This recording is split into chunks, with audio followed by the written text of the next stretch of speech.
এক বস্তা ঘাস কেটে মাথায় নিছি। তো এক বস্তা ঘাস মাথায় নিলে আর কি কষ্ট কম হয়, সেজন্য আমি মাথায় নিয়েছি। তো আধা ঘন্টা লেগেছে 1 ঘন্টা ঘাস কাটতে।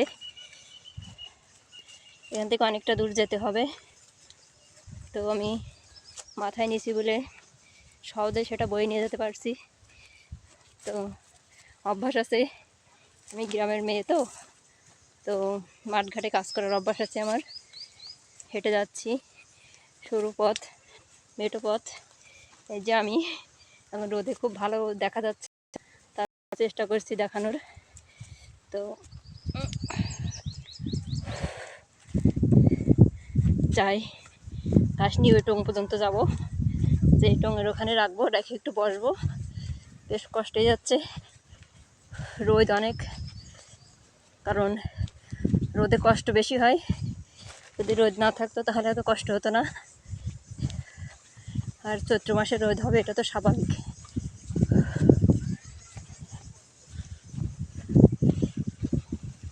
চলে আসছি আমার টং পর্যন্ত, মাথায় নামাইনি,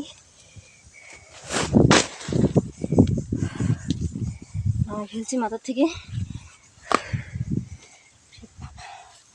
বেশ কষ্ট, মাঠের কাছে অনেক কষ্ট, তবে অনেক রোদ মাঠে। এত রোদে সত্যি অনেক কষ্ট। ও কি সুন্দর বাতাস,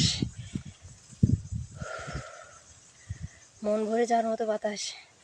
সত্যি কষ্ট করে আসলেই বোঝা যায় যে এই বাতাসের কি মূল্য। সারাদিন মাঠে থেকেও 5 থেকে 10 মিনিট একটু এমন বাতাসে বসলে সমস্ত কষ্ট মিলান হয়ে যায়। অনেক রোদ। এই যে টং, অনেকদিন পরে আজকে টং এসে বসলাম। তো টংটা সত্যি অনেক ভালো, নিরিবিলি সময় কাটানোর মতো জায়গা, একাকিত্ব সময় কাটানোর মতো জায়গা এই টং। তো রোদে গেছিলাম, রোদে অনেক কষ্ট, চোখ মুখ বসে গেছে, কিছু করার নেই, পরিশ্রম তো করা লাগবে।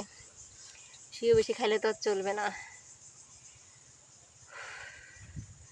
অনেক কষ্ট। সবাই ভালো থাকেন, ধন্যবাদ, টাটা।